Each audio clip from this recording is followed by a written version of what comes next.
Hello, good morning, good afternoon, good Bonjour à evening. tous, Welcome to our webinar. bienvenue à notre webinaire d'aujourd'hui. Nous allons commencer dans quelques instants pour donner à chacun et chacune le temps de se connecter. Pendant que vous attendez, n'hésitez pas à taper dans la fenêtre de chat votre nom, votre pays et vos attentes.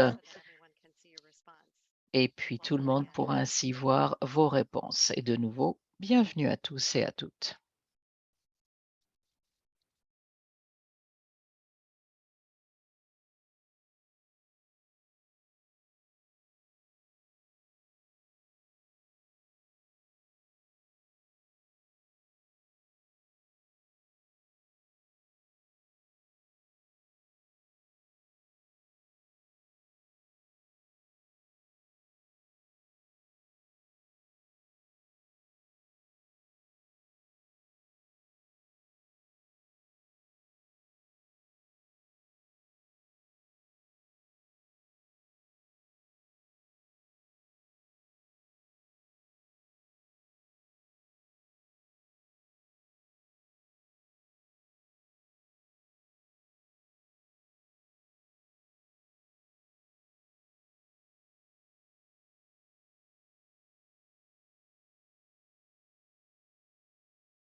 Welcome again, everyone. We'll go ahead and get started now. Thank you all for joining us today as we share. Bienvenue à tous. Merci de vous joindre à nous alors que nous échangerons nos opinions et connaissances quant à l'intégration de l'équité dans la gestion des connaissances afin de parvenir à une gestion des connaissances équitable pour de meilleurs résultats.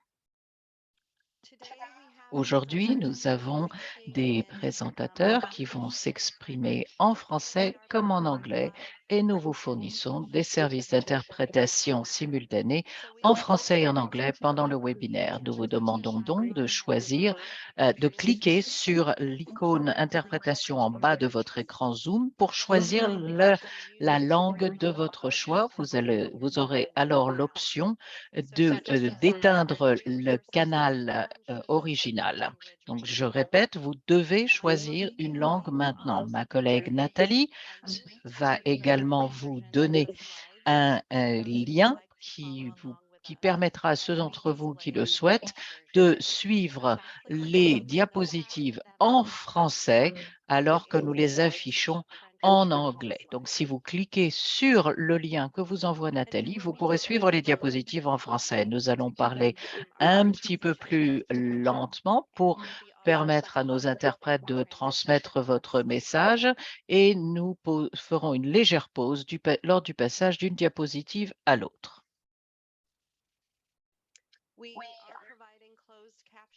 Nous vous fournissons des services de sous-titrage. Si vous souhaitez voir le sous-titrage de la séance, vous pouvez sélectionner cette option en bas de votre lien Zoom.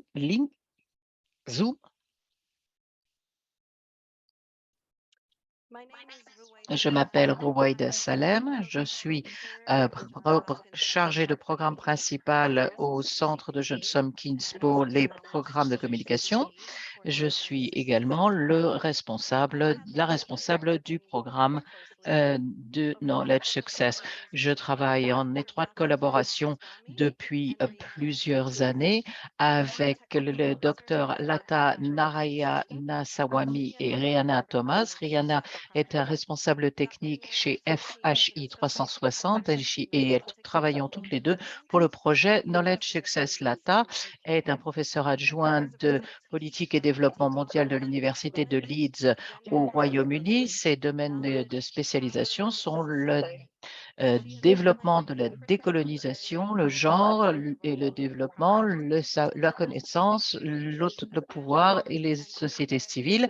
Et elle joue un rôle critique et fort utile en plan consultatif pour notre projet pour nous aider à réfléchir aux questions de genre et autres formes d'équité en ce qui concerne la gestion des connaissances dans le monde.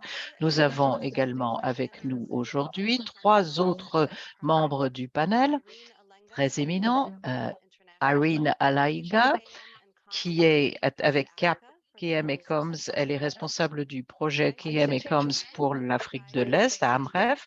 Aïssatou Thioye, qui est responsable de gestion de l'AGC pour l'Afrique de l'Ouest FHI 360. Et Grace Gayoso, qui est le responsable de l'AGC pour l'Asie, on la connaît sous le nom de Gayo. Avant que nous n'examinions notre ordre du jour, je voulais prononcer quelques mots sur le projet de gestion des connaissances pour ceux qui ne le connaissent peut-être pas autant. Notre projet est financé par l'Agence des États-Unis pour le développement international et se concentre sur la gestion des connaissances pour les programmes de planification familiale et de santé reproductive FPSR. Pour les programmes de santé mondiale, dans ce contexte, notre audience sont généralement les hommes, les femmes, les enfants, les personnes des communautés de la population générale pour notre projet. Cependant, et pour le travail de GC en particulier, notre audience, ce sont les chargés de projet, les conseillers techniques et autres décideurs qui élaborent, gèrent et dirigent les programmes visant à améliorer la santé des populations. En d'autres termes, vous tous qui vous joignez à nous aujourd'hui, vous êtes sans doute les gens qui constituent ce public et notre objectif est de vous faciliter la vie au niveau des informations que nous fournissons pour vous permettre de partager et d'utiliser ces informations afin d'améliorer vos programmes. Permettez-moi de saisir cet instant pour saluer tous mes collègues de la GC car nous travaillons ensemble pour découvrir et trouver des solutions pour la gestion des connaissances et nous voulons que tout le monde ait les possibilités et les ressources nécessaires pour définir et programmer ces travaux. Nous avons commencé par une analyse de genre pour informer le projet lui-même. L'analyse de genre a indiqué clairement qu'elle était un élément essentiel pour permettre de meilleurs résultats de gestion des connaissances, mais alors que nous réfléchissons de plus en plus, nous savons que nous avons un objectif qui est de faire en sorte qu'il soit pertinent, facile, attrayant et important pour les professionnels de la PFSR de trouver et de partager les informations dont ils ont besoin. Des efforts parallèles ont été également déployés pour renforcer notamment l'inclusion, surtout aux États-Unis où est fondé notre projet. Ces mouvements aident à renforcer l'importance de répondre aux besoins des gens qui sont généralement plus démarginalisés afin de reformer le système dans lequel nous travaillons, notamment le système de la gestion des connaissances. Nous avons donc tenté de contribuer notre petit élément à ce puzzle pour que tous ceux qui travaillent sur les systèmes de gestion des connaissances et les processus y afférents pour leur permettre, disais-je, d'intégrer la gestion des connaissances dans leurs activités. Voici qui nous amène à cette réunion d'aujourd'hui. Notre programme est le suivant.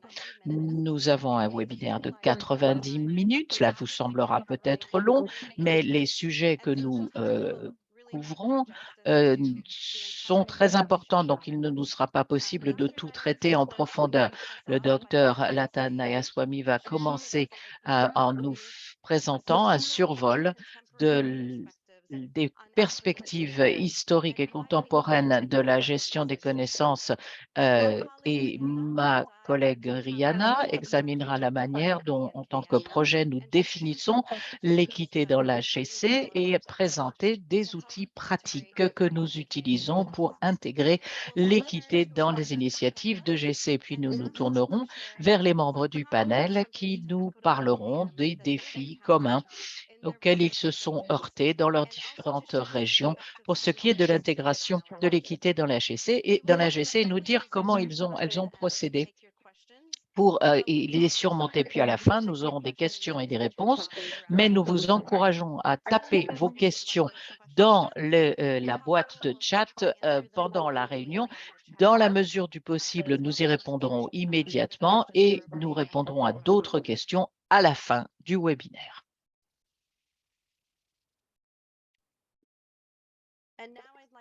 J'aimerais passer maintenant le micro au docteur Narayana Swamy. Merci Roueda de cette présentation fort généreuse. C'est un immense plaisir pour nous d'être avec nous aujourd'hui et nous espérons pendant tout le séminaire suivre ce qui va être dit. Mais en particulier, ce que j'aimerais, c'est présenter une perspective historique et contemporaine dans notre sujet. Parler de l'équité dans le contexte de l'AGC. Diapositive suivante. Et pour ce faire, je voudrais examiner 4 points. Le premier, j'aimerais passer un peu de temps à évoquer ce que l'on appelle la colonialité, la manière dont le passé colonial a forgé notre présent moderne et les implications éventuelles pour notre perception de l'équité dans le domaine de la gestion des connaissances et de la santé. Nous allons ensuite passer à des réflexions sur le genre, le sexe et l'intersectionnalité. J'aimerais que nous réfléchissions également à la manière de savoir comment nous comprenons le développement. Je m'expliquerai dans un instant. Et enfin, pour nous concentrer sur l'équité dans le contexte de la GC. J'aimerais également indiquer qu'il va y avoir des images un petit peu difficiles qui vous être présentées pendant la présentation. Je ne le fais pas sans raison, mais je tiens à vous le prévenir. Mais je crois que s'il faut parler du passé colonial et de la colonialité, il est important de les voir. Si vous préférez m'envoyer des messages privés sur ces points, n'hésitez pas à m'envoyer un message privé et je vous répondrai à la fin. Pour commencer, ici, nous devons réfléchir à la manière dont le colonialisme a eu un impact irréversible sur le monde. Pour moi, le grand message ici, ce n'est pas uniquement de penser à la colonialité et à l'héritage du colonialisme comme étant simplement les autres noirs, bruns, qui vivent dans des endroits éloignés de l'Europe et de l'Amérique du Nord, ou dans le contexte de l'Amérique du Nord et de l'Europe que nous sommes simplement intéressés par la question du racisme, de l'inégalité. Non. Pour moi, le point de départ, c'est que le colonialisme, c'est notre histoire.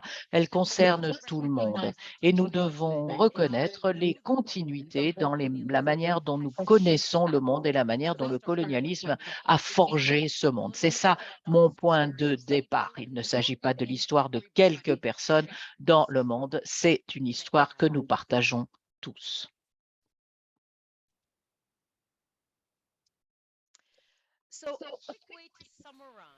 Donc, pour résumer, les préoccupations majeures par rapport au colonialisme, il faut parler des continuités et de l'héritage des empires et comment ils ont forgé notre monde et le développement. En fait, l'assistance est une extension du système colonial. Je vais parler ici de la Grande-Bretagne, pas parce qu'ils étaient le seul empire, mais parce que c'était l'empire le plus grand et qui a eu l'impact le plus important. Mais il ne faut pas oublier qu'il y avait plusieurs empires en Europe et nous avons les impacts assez importants du colonialisme européen partout dans le monde. Voilà ce qui est important. L'assistance est une extension du système colonial qui a été mise en œuvre par les officiers de la période coloniale. Donc, avant l'indépendance, vous étiez un officier de la colonie et après, vous êtes devenu un agent de développement. Voilà ce qui s'est passé dans des pays comme le Kenya. Les mêmes personnes sont allées, ils ont continué à former le système, ils ont développé ce que nous appelons les institutions Bretton Woods, donc le FMI, le Fonds monétaire international, le groupe de la Banque mondiale, d'autres agences spécialistes ou même les grands ONG internationales dans le système de l'assistance internationale. L'extraction de ressources, l'aide internationale, tout cela sert à ce même système de colonialisme. Et nous avons connu de plus des effets sociaux. Pour notre discussion d'aujourd'hui, je vais parler plutôt des aspects du racisme et du genre. Avec le racisme, nous avons cette idée que les Noirs ou les Bruns ne pouvaient pas avoir une culture, ne pouvaient pas être des créateurs. Tout cela est lié à l'eugénisme. Nous avons de plus le genre. Et nous avons des catégories qui établissent des familles qui est une extension de la culture britannique. Nous avons aussi la criminalisation des LGBTQ de cette communauté. Nous avons des anciennes colonies qui viennent ou qui ont très récemment changé le code pénal qui a rendu illégales les relations homosexuelles. Donc, nous avons l'intersectionnalité, nous avons ces personnes brunes ou noires qui ne pouvaient pas, selon l'Empire, se gouverner. Nous avons de plus les problèmes de la violence, des déplacements et selon l'Empire, l'idée était que l'Empire était en train de libérer ces personnes, les donner l'infrastructure, une langue commune, par exemple l'anglais. Tout cela a aidé les personnes sauvages à devenir des personnes civilisées.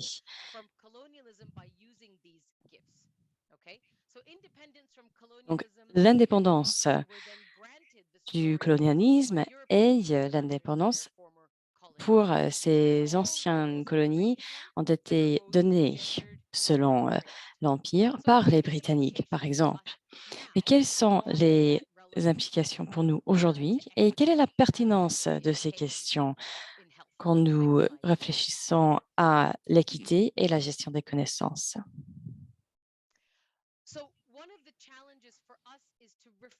Une difficulté pour nous tous est de penser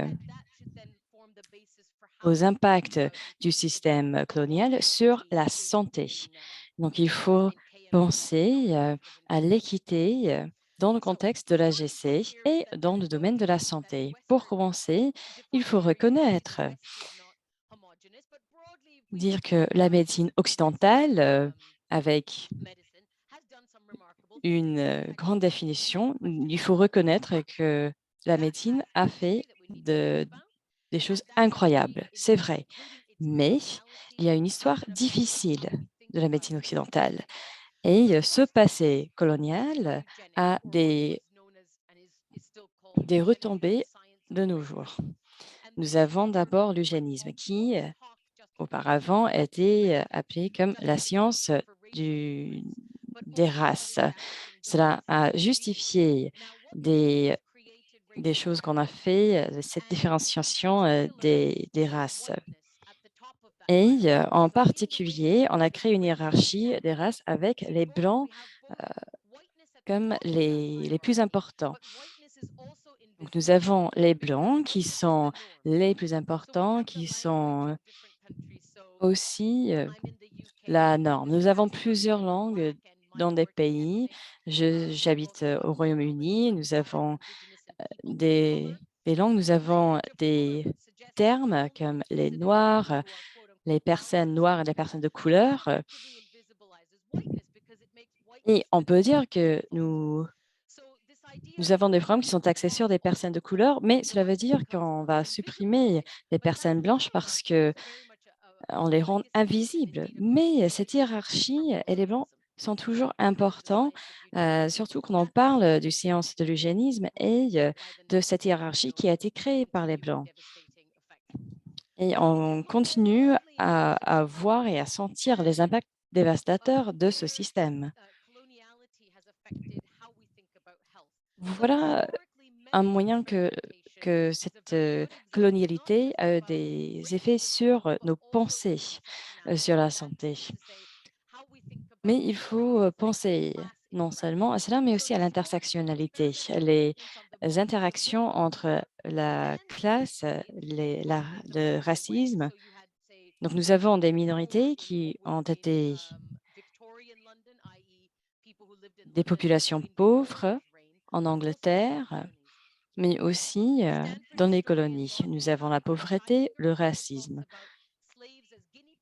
Nous avons aussi les esclaves qui étaient des cobayes pendant les expériences de la variole au Jamaïque dans la période coloniale. Nous avons des personnes qui ont été des sujets des expériences, des prisonniers, des patients dans les hôpitaux, des orphelins et d'autres membres de cette population. Oui, nous avons développé des médicaments importants, mais beaucoup de médicaments ont en fait des racines ou dans ce qu'on appelle les plantes du Nouveau Monde. Nous avons approprié ces connaissances autochtones, ces connaissances du Nouveau Monde, et nous avons supprimé la présence de ces populations autochtones en Amérique du Nord. De plus, nous avons une culture de traiter et de répondre aux symptômes. Donc, dans beaucoup de pays occidentaux, nous avons des budgets qui sont axés sur les interventions et nous n'avons pas de grand budget pour les systèmes de santé publique. Nous ne pensons pas très souvent aux grands déterminants de la santé. Nous ne pensons pas à la santé générale, le bien-être. Par exemple, il faut appeler le médecin. Donc, nous sommes très fortes pour les réactions, mais pas pour la prévention. Donc, pourquoi tout ça est-il important? Il faut penser de l'équité et pour cela, il faut comprendre l'intersectionnalité. Il faut continuer à tirer parti du travail de M. Crenshaw et pour comprendre l'équité dans le contexte de la santé, il faut comprendre comment ces éléments de l'identité sont importants et peuvent avoir une influence sur la santé. Donc, nous avons ces éléments d'identité qui sont étroitement liés. Il ne faut pas, on n'est pas en train de dire je suis quelque chose, je suis ça, mais c'est un moyen de créer ces systèmes ou ces expériences d'exclusion. Moi, je suis un très bon exemple. Donc, je suis chercheuse au nord mondial, mais je viens de l'Asie du Sud-Est. Je suis canadienne, je suis britannique, donc j'ai quelques avantages et de plus, j'ai quelques éléments d'oppression, mais je ne suis qu'une personne. J'ai plusieurs identités et donc cette idée d'intersectionnalité a beaucoup de valeur quand nous pensons à l'équité. Donc, je vais parler maintenant de certaines optiques. Nous avons plusieurs catégories liées aux races, surtout quand nous sommes dans la communauté de santé, mais nous avons d'autres identités qui sont importantes aussi. Il faut utiliser cette approche d'intersectionnalité pour mieux comprendre et pour mieux aider les personnes et les populations que nous souhaitons aider. Il faut utiliser une perspective qui essaie d'intégrer les questions de genre, de sexualité, d'handicap, de nationalité, d'identité raciale. Ici, à gauche, vous voyez un tableau de Robert Tom des années 50. C'est la seule représentation de 3 esclaves qui étaient le sujet des expériences par le docteur Sims, un gynécologue. Ce qu'il a réalisé avec les traitements gynécologiques a été réalisé sans consentement, sans l'autorisation des femmes noires. Donc, nous voyons qu'il y a une longue histoire de manque de consentement. Nous avons les expériences de Tuskegee.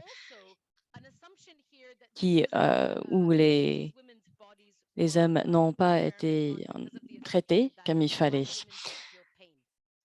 Et c'est d'ici où nous avons cette idée que les femmes noires ne ressentent pas la douleur. Donc nous avons des idées très racistes et cela influence les questions de la douleur et de qui aura son mot à dire dans nos pratiques et dans la médecine de nos jours.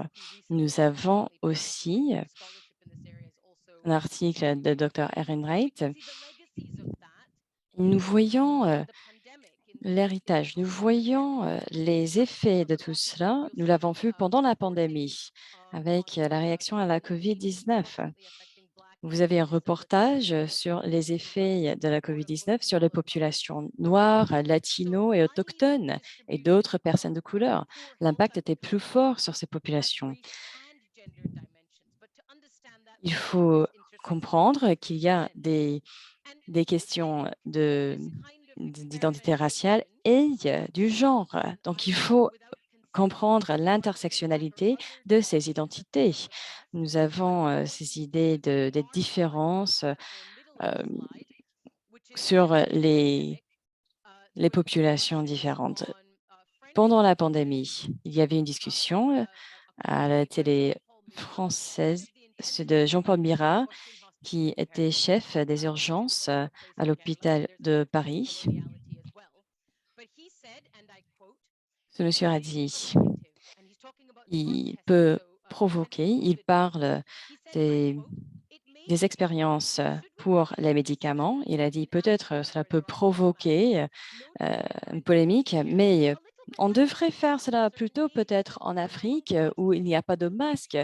Il y a un manque de soins de santé comme on a fait par le passé, parce que nous avons une population qui a moins de protection que nos populations. Donc nous avons ce rhétorique raciste et horrible, mais on peut dire que c'est complètement normal, non seulement de dire que l'Afrique est un endroit homogène et pas un endroit divers et dynamique, mais aussi de dire que nous pouvons mener des expériences ici avec ces personnes avant de passer ce traitement aux populations du Nord. Je vais aussi attirer votre attention aux questions du genre.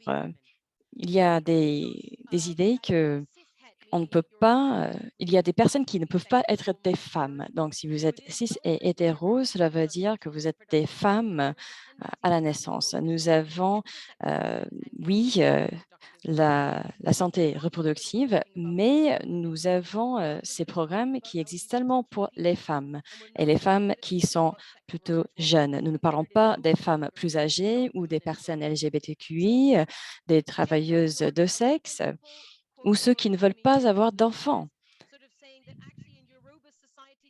Donc, nous avons quelques idées. Par exemple, dans la société Yoruba, le genre n'était pas une catégorie qui existait dans cette société. Ce n'était pas une catégorie historique. Ce n'est pas la vérité. Diapo suivante. Quelles sont donc les implications pour nous en termes d'équité et de la gestion des connaissances? Il faut réfléchir à la manière dont nous comprenons, dont nous savons les institutions de développement. Ce n'est rien de nouveau pour vous, mais c'est important d'identifier ces éléments si nous voulons pouvoir les régler. Il faut accepter le fait que nous vivons, que nous travaillons, que nous opérons dans un contexte de structure institutionnelle hautement hiérarchisée, ce que j'appellerais la professionnalisation, ce qui est ironique toutefois au niveau de et l'équipe de la transition à l'AGC est brillante. C'est une très bonne première étape, mais je m'explique en anglais, soit vous connaissez l'anglais, soit vous êtes exclu. Et ce n'est pas tous les anglais, mais un anglais très pointu, un jargon. Nous travaillons d'une manière qui est professionnalisée, fondée sur la hiérarchie, la concurrence au lieu de la collaboration, la politique de la connaissance du développement contre le développement comme solution technique, le langage de notre pratique, l'anglais, le professionnalisme, l'universitaire, les jargons dans lesquels nous travaillons.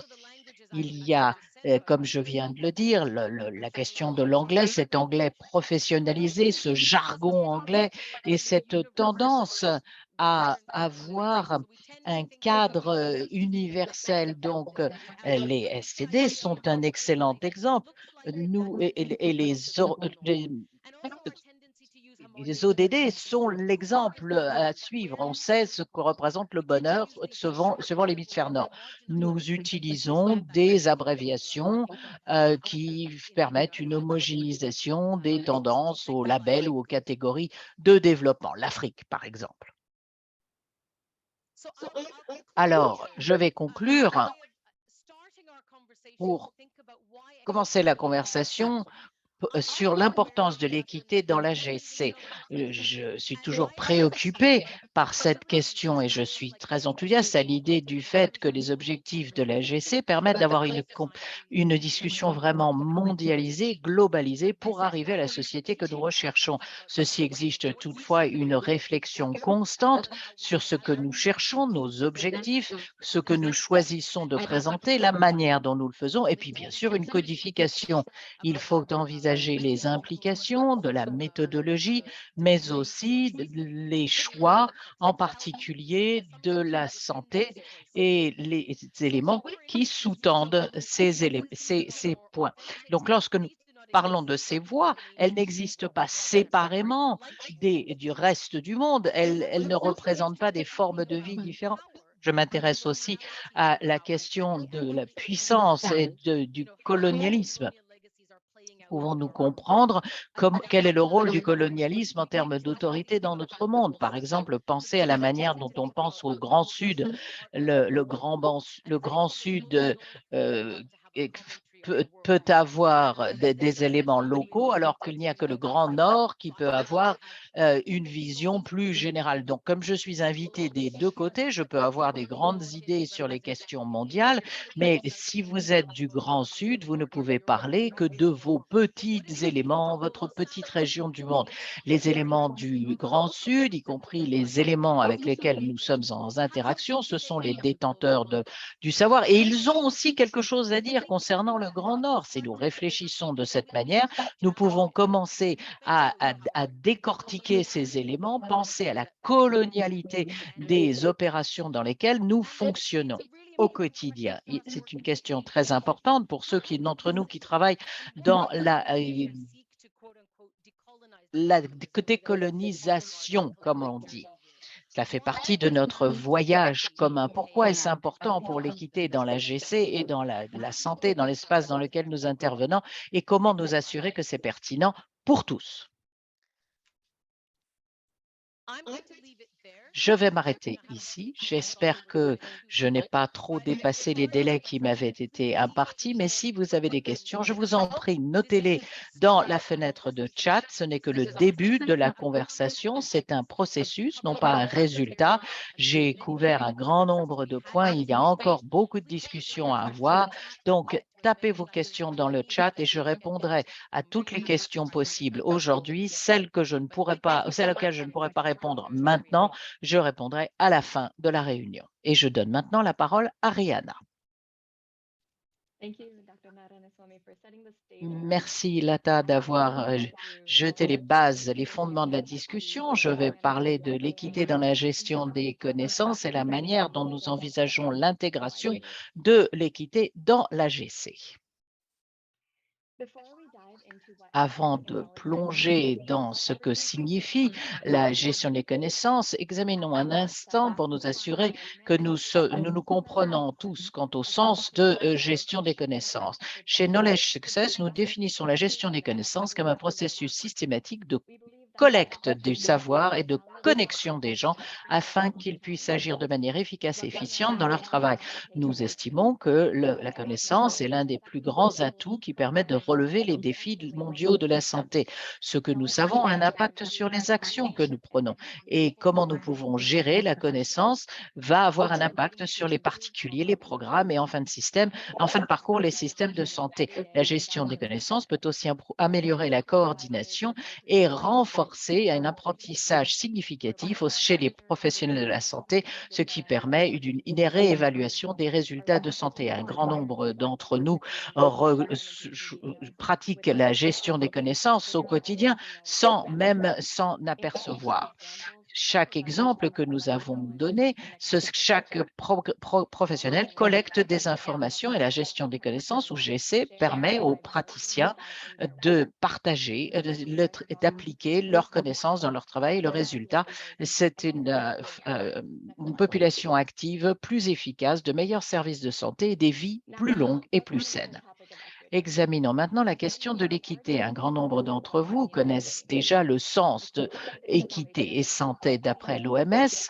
L'équité, c'est l'absence de différences injustes, évitables et remédiables dans l'état de santé entre des groupes de personnes, que ces groupes soient définis de manière sociale, économique ou géographique.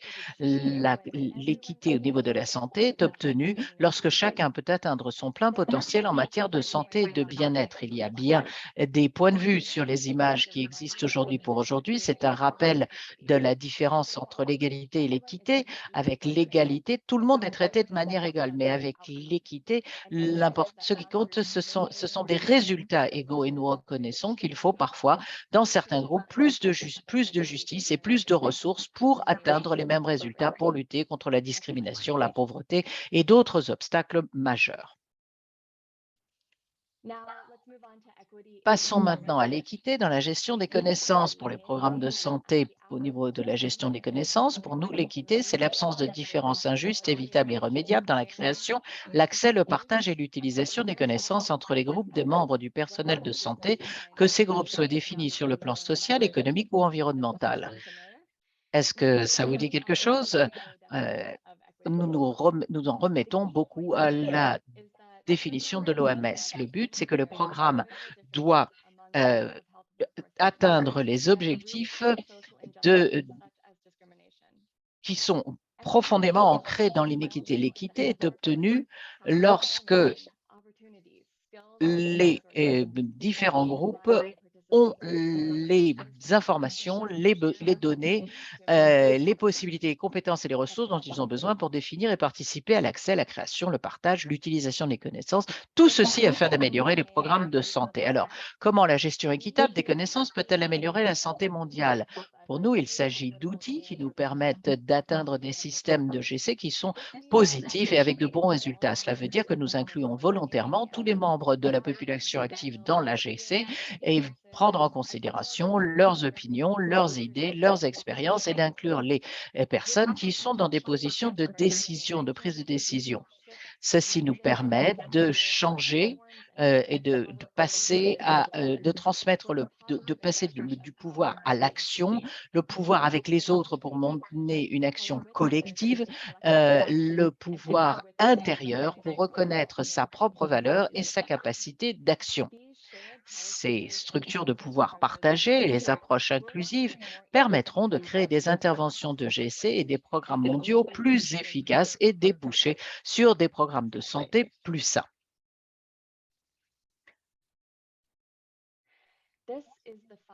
Voici les 5 étapes de la feuille de route de la GC.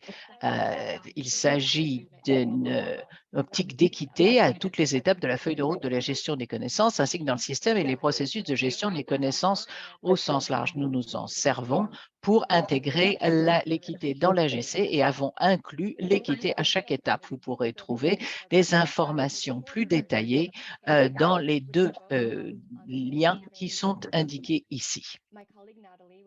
Ma collègue Nathalie va également vous mettre le lien dans la fenêtre de chat. Je vais vous expliquer comment nous intégrons l'équité à chaque étape.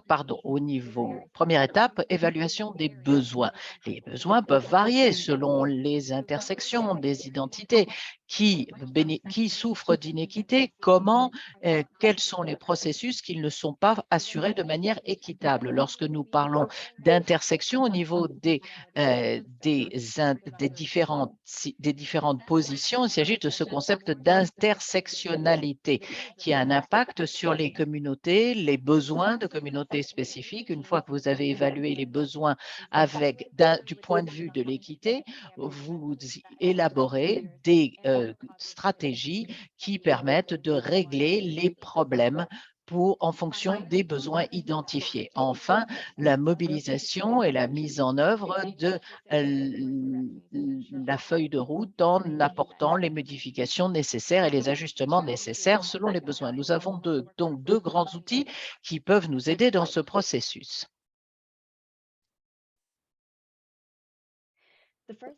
Le premier concerne le modèle de logique de la santé à niveau mondial pour l'AGC, développé par le collaboratif de l'AGC pour aider à l'élaboration des nouveaux programmes. Comme dans le cas d'autres modèles de cette nature, il présente un exemple de ce qui se passe et les processus qui doivent être suivis et les résultats que vous obtenez. Et enfin, les résultats que vous espérez obtenir en fin de parcours.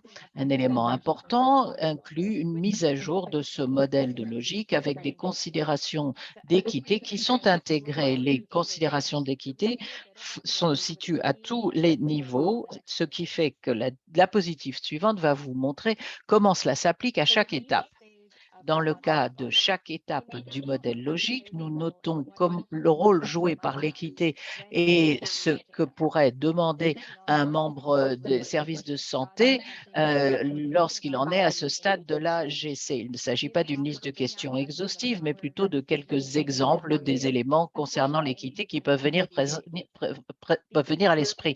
Ces questions sont très proches des questions dont nous allons parler par la suite. Par exemple, au niveau des intrants, vous prendrez en considération quelles sont les voies qui sont incluses ou exclues, qui prend les décisions au niveau du type de données et d'informations qui sont recueillies. De même, lorsque vous réfléchissez au processus lui-même, qui est impliqué pour la collecte, la synthétisation et l'analyse de ces informations. Le modèle de logique est utile lorsque vous en êtes aux premières étapes de la planification d'un programme de GC en évaluant les besoins et vers la fin lorsque vous procédez à l'évaluation de conclusion. Lorsque vous regardez vos résultats en termes de GC, les produits que vous obtenez et autres, il vous faut considérer les 4 éléments les plus importants pour voir si les choses sont faites. Il s'agit de la disponibilité, l'acceptabilité, l'accessibilité et la qualité. Ces éléments doivent donc être à la disposition de tous les membres de votre audience, accessibles à tous à des coûts raisonnables, conformément à ce qui a été fait, conforme et respectueux des cultures et ne pas renforcer les dynamiques qui sont contre l'égalité des genres. Et enfin, il y a une question de réaction pour nous assurer que la qualité est à jour, sans préjugés et pertinente. Tout ceci peut être utilisé comme un cadre lorsque vous planifiez votre évaluation. Diapositive suivante, s'il vous plaît.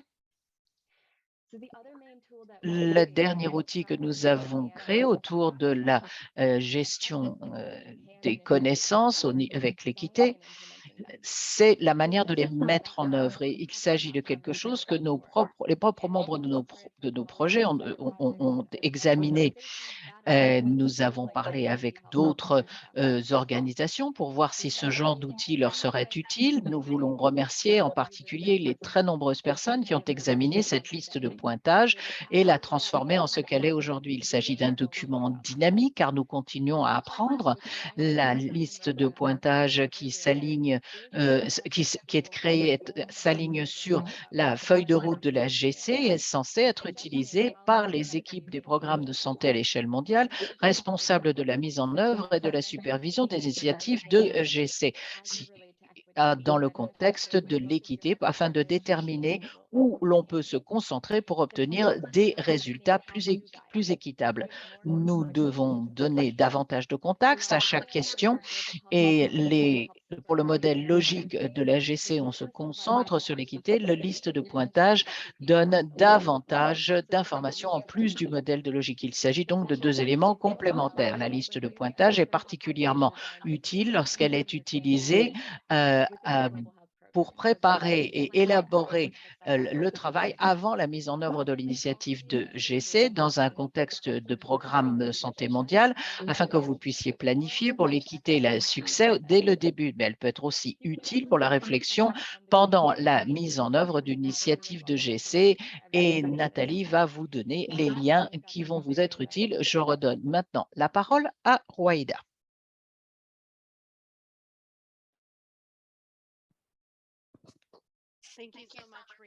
Merci, Rihanna, d'avoir parlé des outils que nous venons de publier pour nous aider à réaliser les interventions équitables de la GC. Merci à vous tous d'avoir saisi vos questions dans la boîte de dialogue. Nous allons répondre à vos questions pendant la séance questions-réponses à la fin de cette session. Mais maintenant, je vais passer la parole à mes collègues, Gaïo, Aïssatou et Irene, pour parler de leurs expériences avec les difficultés liées à l'équité dans leur région et dans le travail de la GC. Gaïo, je vais commencer avec vous dans votre rôle en tant qu'agent pour le projet Knowledge Success dans la région Asie. Vous organisez de nombreux événements, des ateliers virtuels pour renforcer la capacité des individus pour la GC et de rassembler des agents de santé, des professionnels de santé pour partager ce qui a bien marché dans le programme et ce qui n'a pas marché. Et vous avez travaillé avec plusieurs parties prenantes, vous les avez rassemblés dans des réunions et nous avons plus d'ouverture avec ces professionnels récemment. Mais j'ai une question. Avez-vous été confronté par des difficultés de l'équité dans ces événements? Merci beaucoup, Rueda. Pour comprendre l'équité dans les activités virtuelles que nous avons organisées, on a un programme qui s'appelle Learning Circles, les cercles d'apprentissage. C'est un endroit, un espace sûr pour les professionnels de faire des travaux, des remue-ménage et pour chercher des solutions aux questions de planification familiale et de santé reproductive. Avec ceci, nous avons intégré l'équité en faisant le travail pour assurer une participation des personnes diverses, mais bien sûr, nous avons fait face à quelques défis. Premier défi, comme c'est une activité virtuelle, un atelier en ligne, cela peut exclure des personnes qui n'ont pas d'accès fiable à l'Internet. Même s'il y a des personnes qui ont un accès fiable, nous avons des personnes qui connaissent bien la technologie et ceux qui ne connaissent pas bien la technologie. Donc, il faut comprendre les applis que nous utilisons, le Google Chat, Zoom, parmi d'autres. Il y a ceux qui comprennent bien ces applis, mais il y a d'autres qui ont besoin d'un peu plus d'assistance pour utiliser et accéder à ces plateformes. De plus, pour ces ateliers, il faut comprendre, il faut parler, il faut s'exprimer et il faut travailler avec des personnes dans d'autres régions du monde. Il faut avoir une bonne compréhension de l'anglais. Nous savons que dans la région de l'Asie, nous avons plusieurs accents quand on parle anglais. Donc, nous avons reconnu quelques difficultés de compréhension entre des participants. Comme Dr. Lata a dit, nous avons la population du Nord qui écoute Mais ils peuvent penser que bon, il n'y a rien de nouveau qu'ils discutent pendant cet atelier. Mais pour des participants, cela peut être quelque chose de très pratique, quelque chose d'assez novateur pour ces participants. Donc voilà quelques difficultés Thanks, que, Gayo. That's actually really qui, interesting point to auxquelles nous to avons fait face mention pendant with ces ateliers. the kind of Merci perception Gaïo. of what's C'est important très to share important et c'est and très what intéressant de may penser already be à known. So something that ce maybe qu'il will faut be researched partager ou for someone else les will informations be qui sont something new peut-être to a different nouvelles pour audience. certaines So I think personnes, pour that's certains participants, mais Gayo, qui sont I rien de also know that nouveau you pour and your d'autres. team Donc recently c'est une used question that très same importante. template Merci de that l'avoir Brianna soulevée. just shared with Vous us avez aussi to help parlé des keep questions track d'accès these online dont events, Rihanna vient de particularly when parler. obstacles. Quand vous parlez de So ces whether ateliers en ligne, can you share en with us some of particulier your les cercles experience with d'apprentissage, using the checklist? pouvez-vous What was nous helpful about it? What was parler de vos challenging? And expériences how did avec la liste de you contrôle? Quelles étaient use les that checklist to difficultés assess the equity and en accessibility of utilisant schools? cette liste de contrôle? Vous avez parlé de l'équité et de ce programme. Bon, pour quelqu'un qui n'a jamais pensé à l'équité avant, cette liste de contrôle peut paraître trop difficile, mais c'est quelque chose qui m'a rendue plus consciente et qui m'a encouragée euh, à faire plus pour intégrer l'équité dans la gestion des connaissances. C'est plutôt un guide de comment penser aux questions de l'équité. Nous avons utilisé la liste de contrôle après l'événement. Cela m'a fait réfléchir. Comment pourrait-on faire mieux la prochaine fois? Je veux toujours parler de l'intention. Comment pouvons-nous faire preuve de l'intention avec l'équité? Mais bien sûr, si nous avons pleinement intégré l'équité dans nos ateliers, il y a toujours des difficultés.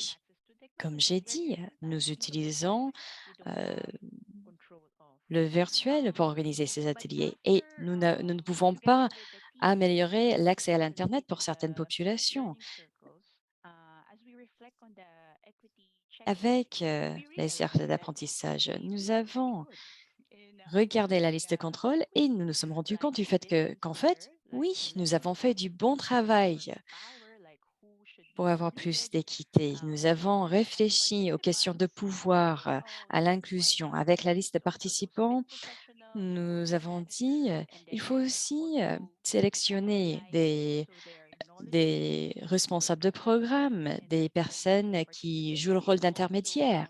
Nous avons pensé à la participation des individus, nous avons réfléchi à l'accès à la technologie, ceux qui vont se connecter avec les portables. Voilà la technologie que nous allons utiliser pour les aider.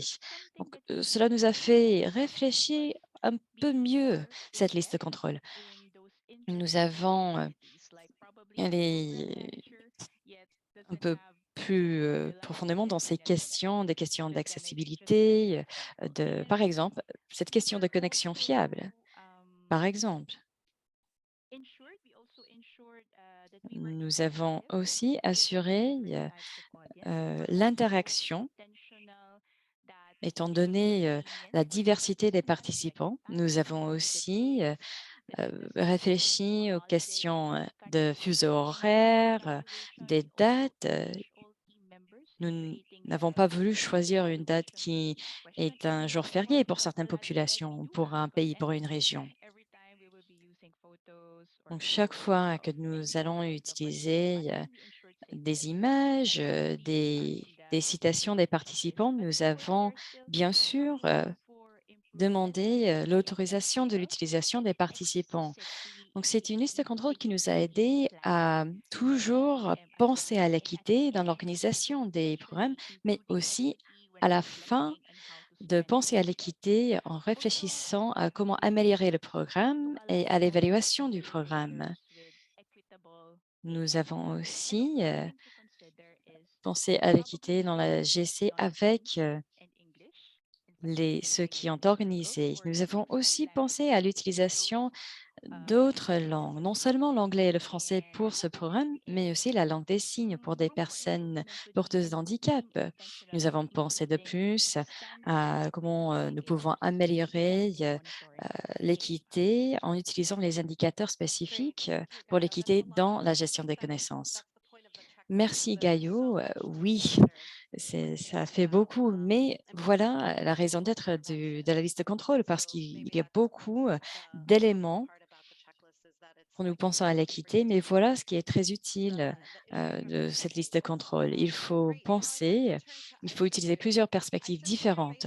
Maintenant, je vais passer la parole à Aïssatou. Aïssatou, vous êtes au Sénégal et vous travaillez avec des professionnels de la santé reproductive et la planification familiale partout dans la région.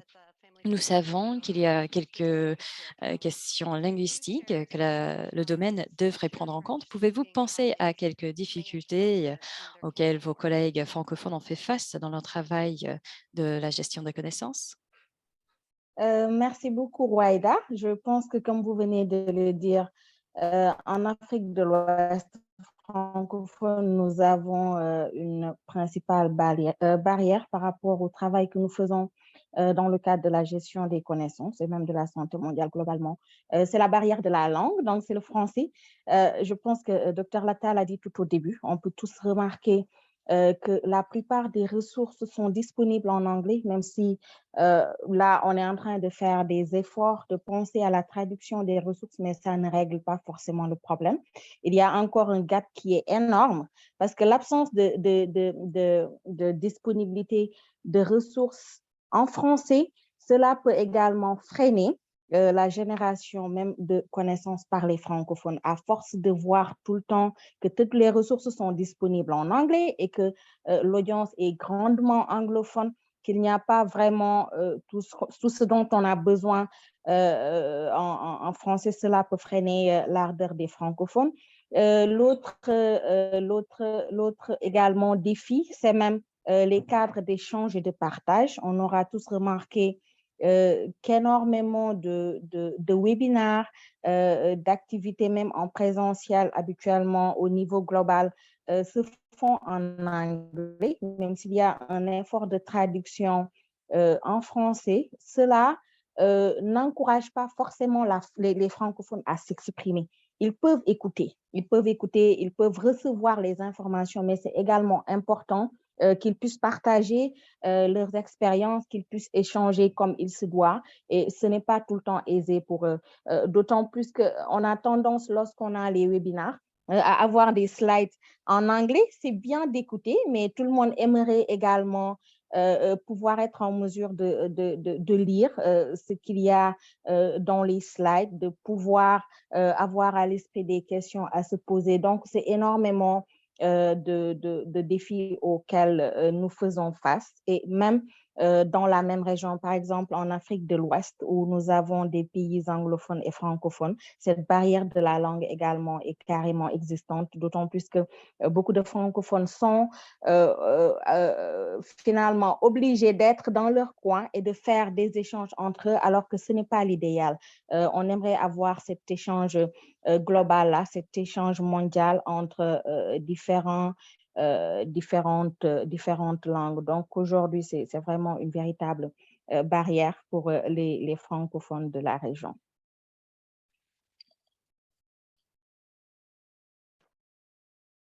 Merci, Aïssatou. And I just want to say that Je voulais simplement dire que vous nous avez rappelé, c'est toujours un plaisir de vous avoir avec nous, parce que je dois dire que lorsque nous avons commencé à planifier ce webinaire, nous n'avions pas prévu de rajouter les diapositives en français. Donc, c'est encore une raison importante pour que ces listes de pointage puissent nous aider à réfléchir et à ne pas oublier tous ces éléments importants. Aïssatou, pourriez-vous nous donner un bon exemple d'une activité de gestion des connaissances qui a été utile, en particulier pour prendre en considération les éléments linguistiques?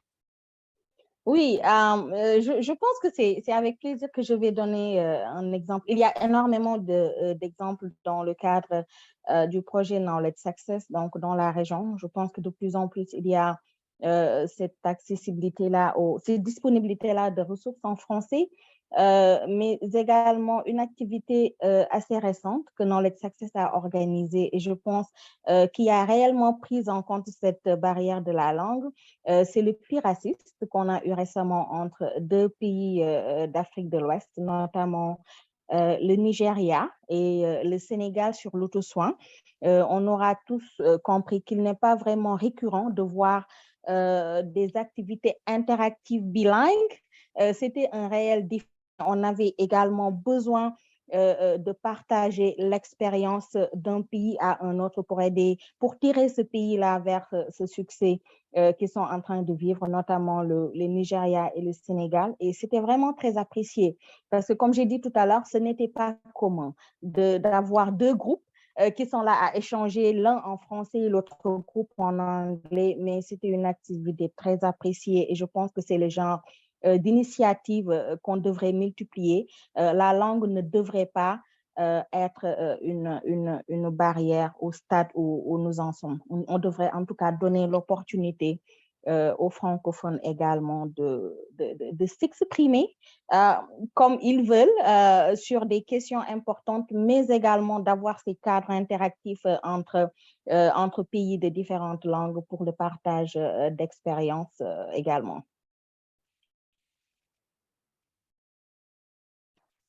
Thank you so much, Aissatou. Thank you for Merci sharing. Aissatou, merci de nous avoir fait part de cet excellent exemple. Je crois que c'était une activité d'aide entre les pairs, peer assist, et je vous remercie de nous l'avoir rappelé. Enfin, et non des moindres, Irene, vous êtes basée au Kenya et comme Aissatou et Gayo, votre rôle est d'aider les responsables à améliorer leur programme. Est-ce que vous vous êtes aussi heurté à des difficultés telles que ceux mentionnés par Aissatou et Gayo ou avez-vous d'autres éléments que vous pensez que nous devrions prendre en compte? L'obstacle linguistique semble être multiprésent. L'Afrique de l'Est, on part du principe que nous sommes anglophones et c'est essentiellement vrai, mais il y a des pays dans la région qui ont l'anglais comme leur langue nationale, la principale langue de communication. Ceci dit, dans la région, le Kiswahili est aussi une langue de communication et c'est ce que l'on utilise avant tout dans 3/4 du pays. Donc, nous nous sommes heurtés à des difficultés pour permettre à nos participants de s'exprimer. Ils peuvent comprendre les informations qui leur est distribuées pendant les programmes de formation, les webinaires et autres, mais ce qu'ils souhaitent, c'est pouvoir participer dans une langue dans laquelle ils sont à l'aise afin qu'ils puissent vraiment mieux s'exprimer. Certains termes, certaines expressions ne peuvent pas être traduites directement en anglais pour avoir exactement le même sens, en particulier au niveau de la planification familiale et de la santé reproductive. Donc ça, c'est un des obstacles auxquels nous nous sommes heurtés à des niveaux modestes comme plus grands pour ce qui est de la dissémination de l'information concernant la gestion des connaissances, l'équité. Donc, nous avons entendu d'ailleurs quelqu'un qui a dit dans un des cercles d'apprentissage qu'il était très, très, très heureux que parmi les échanges de tous ces échanges d'informations, mais qu'il n'avait pas pu s'exprimer comme il l'aurait voulu de la manière optimale au sein des séances de groupe qui étaient organisées. Donc ça, c'est un des éléments que nous devons continuer à tenir en compte dans toutes les séances que nous organiserons en Afrique de l'Est. Thank you, Irene. Oui, merci. On part toujours du principe que l'Afrique dite anglophone est anglophone, exactement. Mais en fait, dans les pays d'Afrique, les pays d'Asie et bien d'autres, il y a des gens qui préfèrent s'exprimer dans une autre langue, surtout dans le format des discussions. Ils préfèrent s'exprimer dans leur langue maternelle. Il est donc important d'offrir à chacun la possibilité de le faire. Y a-t-il d'autres défis ou d'autres solutions que vous aimeriez mentionner concernant votre région? Nous avons eu un problème d'accessibilité aux données. C'est lié aux questions de technologie et aux préférences en termes de plateforme. Les participants préfèrent communiquer en fonction de leurs emplois qui est de 8 heures à 17 heures et ce qui leur permet de disséminer l'information. Dans une de nos pratiques de communauté, au niveau de la planification familiale et la santé reproductive de la région, nous avions conçu une plateforme de santé sur laquelle on pouvait avoir des discussions en ligne sur des questions d'actualité brûlantes dans tout le secteur pour la région. C'était une excellente initiative, mais lors d'une des conversations, lors d'une des réunions, certains des participants ont suggéré que l'on ait créé un groupe sur WhatsApp. Pourquoi? Eh bien, en raison de la flexibilité de l'accès à la technologie, la plupart d'entre eux, les femmes, les enseignants, les sages-femmes, les médecins, les assistants médicaux ont des heures très actives et n'ont pas vraiment le temps de se brancher sur l'Internet et de contribuer directement aux conversations. Donc, c'est très important pour la conception de l'ordre du jour et du programme de travail. Je sais que c'est la même chose pour un grand nombre d'autres régions. Les prestataires de services Internet dans la région fournissent des données supplémentaires dans le cadre de l'effort visant à permettre d'accroître la communication par la plateforme WhatsApp, ce qui permet aux particuliers d'une communauté de pratique d'avoir accès à la même conversation que ce qui se passe sur la plateforme web pendant leurs heures creuses, ce qui leur permet de contribuer à la conversation. La création de cette plateforme WhatsApp est donc très positive car les données sont subventionnées, transmises par le prestataire de plateforme Internet. Cela donc contribue à la distribution des informations qui se fait sur la plateforme. Et on voit les nombres de membres de groupes qui croient et ils sont plus libres, ils contribuent mieux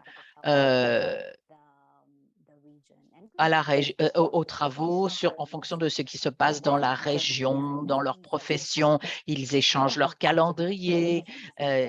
Toutes ces informations circulent pour tous ceux qui souhaitent poser des questions, qui peuvent obtenir une réponse pratiquement immédiatement. Et cela permet d'avoir une excellente communication. Grâce, je le répète, à ces groupes WhatsApp, nous avons plusieurs groupes parce que c'était une meilleure pratique qui a très bien fonctionné. D'autres groupes que nous avons, les champions de la GC, par exemple, nous utilisons cette même plateforme et nous nous sommes aperçus que les participants appréciaient énormément l'accès à l'information. Merci Irene de nous en avoir fait part et d'avoir utilisé d'utiliser la technologie là où elle est disponible pour offrir l'accès à l'information. À ce stade, nous allons ouvrir la discussion pour répondre aux questions de nos participants. Donc, veuillez noter vos questions dans la fenêtre de chat et nous essaierons de répondre à autant de questions que possible. Une question a été posée concernant la question de savoir s'il est possible d'avoir équité et accès à l'information en même temps. C'est une vaste question. Grande question, est-ce qu'on peut vraiment avoir un accès équitable aux informations sur la santé? Rihanna, puis-je vous demander de répondre à cette question et voir ce que vous pouvez nous dire? Merci infiniment de cette question. Dans le cadre de ce processus, c'est vrai qu'il est très difficile de réfléchir à la manière d'envisager un accès équitable pour tous. Nous reconnaissons que nous travaillons tous avec des contraintes et des limitations, des budgets limités, des portées limitées. Notre objectif est donc de contribuer à transformer les interventions de la GC de manière plus équitable pour tous. Donc, lorsqu'il n'y a pas de limite aux ressources, lorsqu'il y a des limites aux ressources, nous recommandons de nous concentrer sur les groupes qui ont été le plus marginalisés, le plus isolés, afin que nous puissions partager avec eux le début de cette réflexion. Je vous remercie, Rihanna. J'aimerais savoir si d'autres membres du panel aimeraient ajouter quoi que ce soit à ce qui a été dit. Dans la négative, nous allons passer à la question suivante qui est posée à ICE2. Pourriez-vous nous parler du besoin des matériaux dans les langues non officielles telles que le Wolof au Sénégal ou le Tagalog aux Philippines? En Inde, des documents sont maintenant traduits en hindi et dans d'autres langues régionales. Donc, au-delà de ce que l'on considérerait comme les langues de la colonisation, le français, l'espagnol et l'anglais, est-ce que vous pourriez réagir là-dessus, ICE2? Merci beaucoup, Rouaïda. Je pense que je peux répondre en français. Alors, je pense que vous avez parfaitement raison, Soumia. C'est aussi un autre aspect très important au Sénégal et je pense que c'est même pareil dans les autres pays. Il y a toujours énormément de dialectes et il se pose souvent cette question de disponibilité des ressources même que nous partageons en Wolof. Par exemple, au Sénégal, lorsque nous tenons des activités au niveau national, cette question revient souvent. Mais toujours est-il que je pense qu'au niveau où nous en sommes aujourd'hui, je reste convaincue que ce que nous pouvons faire Knowledge Success, c'est vraiment d'aider ces professionnels-là de la planification santé reproductive à déjà accéder aux ressources en français, aux plateformes d'échange et de partage en français, pouvoir recueillir les informations utiles qu'ils pourraient à leur tour traduire dans ces dialectes-là et aider les communautés à en profiter au maximum. Bon, c'est vrai qu'il y a déjà un effort qui se fait. Il y a des outils et des guides qui sont traduits dans les différents dialectes au niveau du Sénégal, même si ce n'est pas encore suffisant. Mais aujourd'hui, je pense que c'est un réel besoin et nous travaillons vraiment à disponibiliser toutes ces ressources-là en français pour aider, comme j'ai dit, les professionnels à les rendre accessibles dans les dialectes de leur pays. Merci beaucoup pour la question.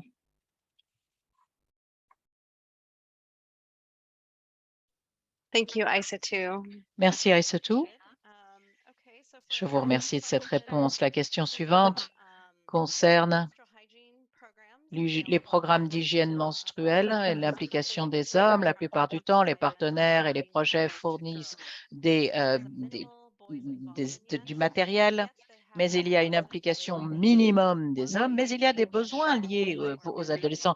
Comment impliquer ou assurer l'implication des hommes ou des garçons à ce niveau? Qui souhaiterait répondre? Je veux bien commencer, voir si d'autres veulent répondre. Merci de cette question. Lorsque nous avons commencé à l'examiner, peut-être est-il souhaitable de réfléchir en fonction de l'examen de la dynamique de pouvoir, les garçons, les filles et les hommes qui vivent dans les communautés, et écrire les questions auxquelles nous pensons, quelles sont les dynamiques de pouvoir qui existent. Est-ce que nous obtenons des informations des hommes et des garçons dans ces communautés? Est-ce que nous leur répondons?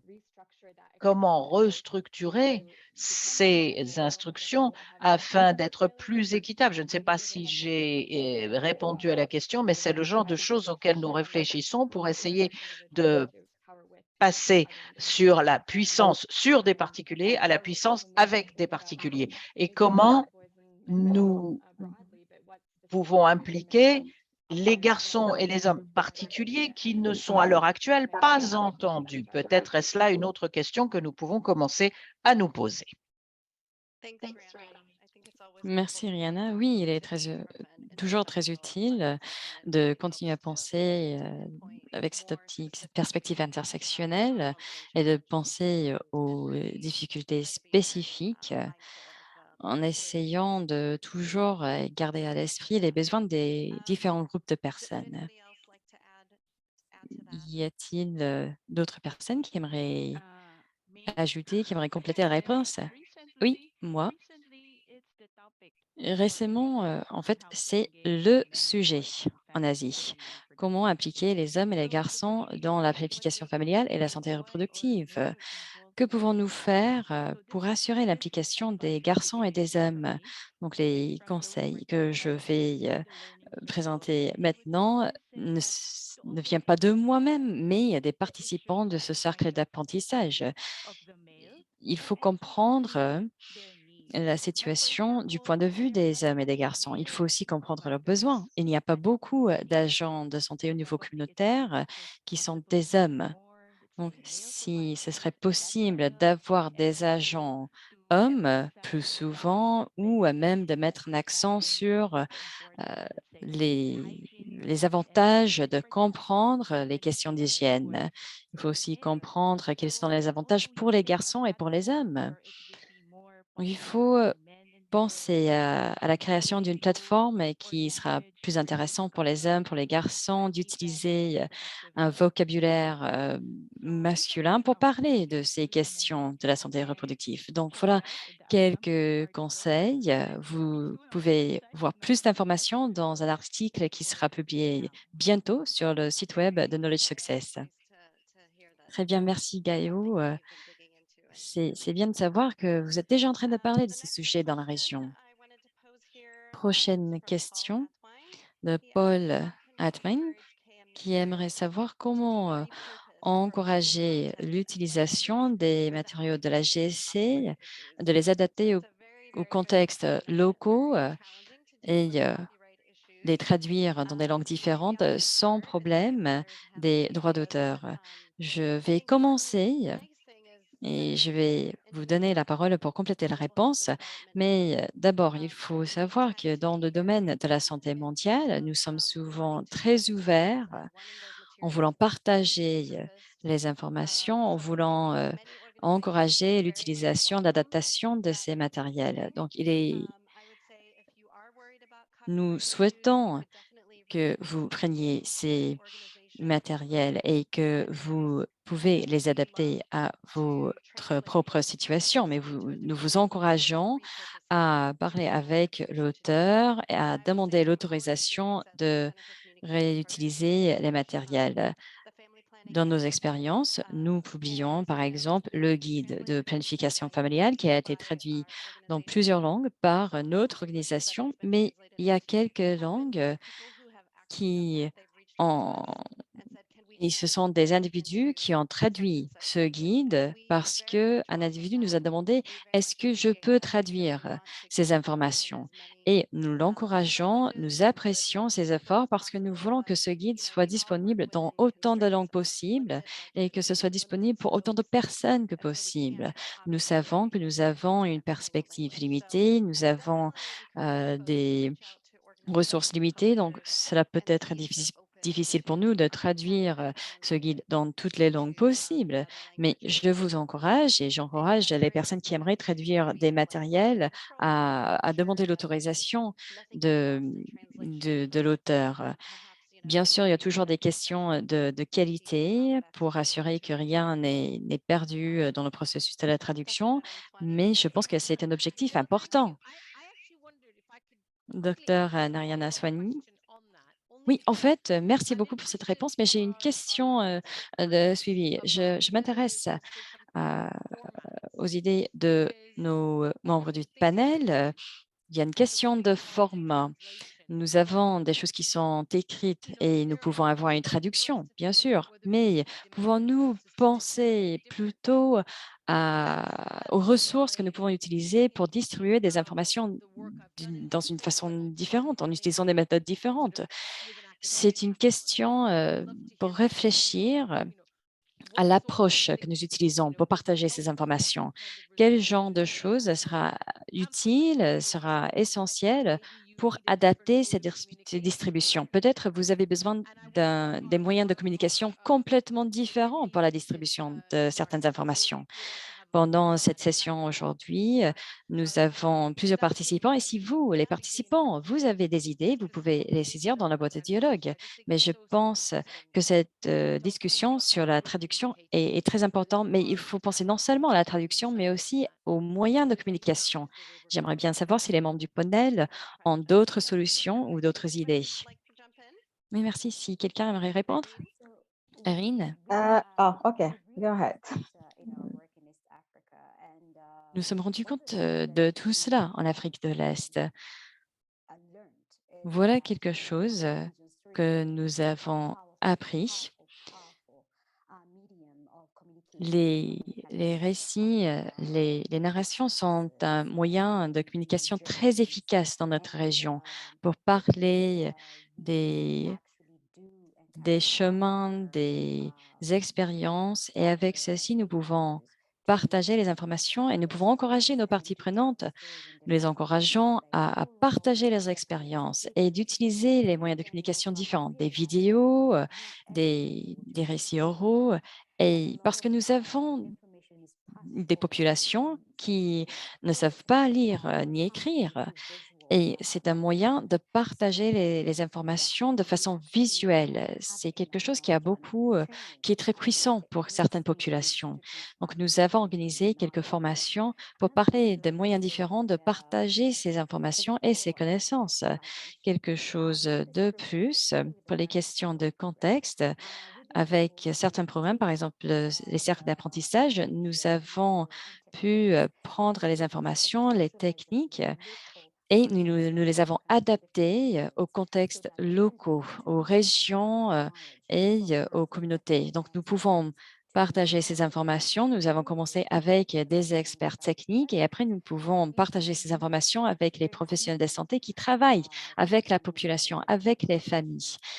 Et après, nous avons passé ces informations aux autres praticiens, aux autres agents. Donc, nous avons passé du niveau national au niveau local. Et avec ceci, nous avons responsabilisé les utilisateurs à distribuer ces informations et pour les partager encore plus loin, ce n'est pas seulement au niveau national. Donc, voilà ce que je peux partager. Merci. Arine, Aïssatou, je pense que vous avez quelque chose à ajouter. Oui, oui. Alors, c'est un peu dans la même lancée. Je pense que là, ce qui est le plus important, c'est pas seulement de traduire les informations dans la langue locale, mais c'est de rendre même utilisable, disponible cette information-là. C'est-à-dire qu'on peut la visualiser. On peut aussi organiser des vidéos ou bien des mobilisations communautaires.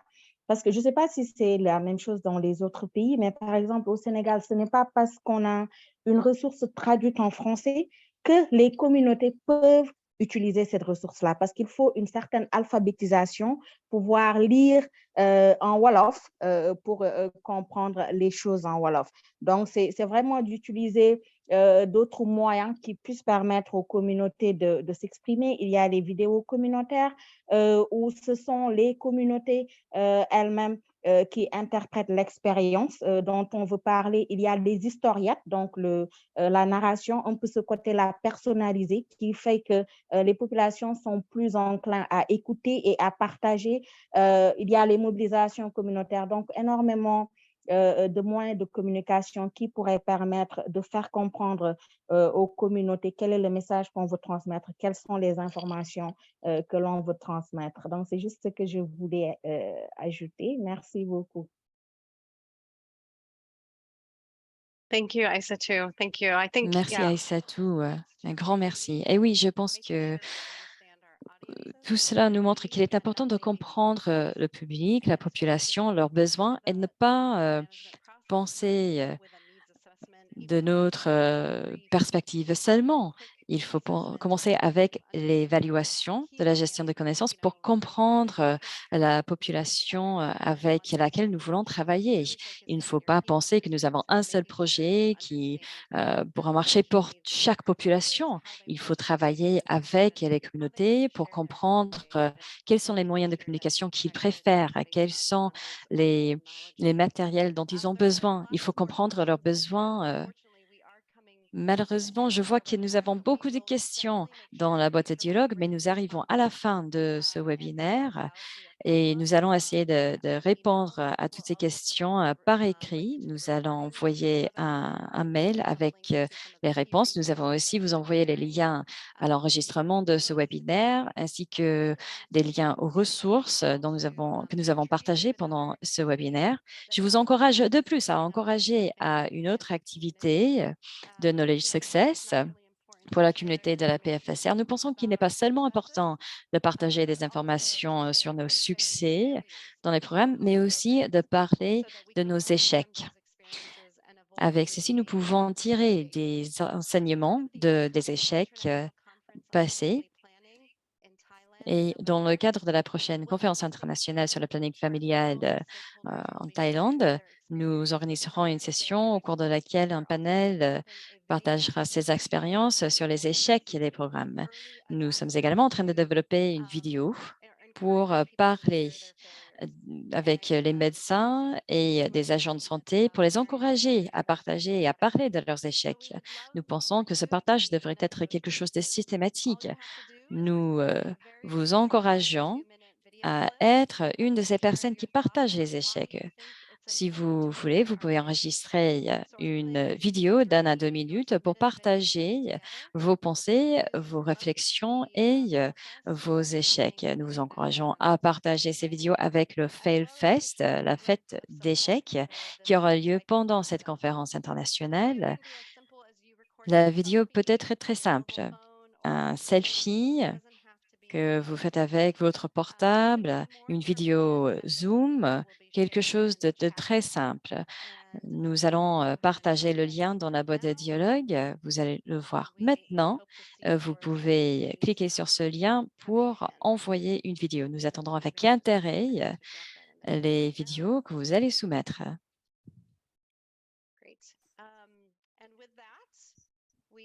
Donc, ceci dit, un grand merci à vous tous d'avoir participé à cette session.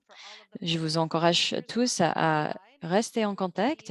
Nous avons mis nos adresses mail ici sur la diapositive. Nous aimerions continuer à parler de ce sujet. Nous ne pensons pas que nous avons toutes les solutions. Nous pensons que ce n'est que le début de cette conversation. Nous attendons avec intérêt plus de discussions avec vous tous, d'apprendre encore plus de vos expériences. Nous avons aussi des podcasts, des webinaires. Nous allons vous envoyer d'autres enregistrements et d'autres ressources. Un grand merci encore à vous tous et de votre participation active. Passons une très bonne journée.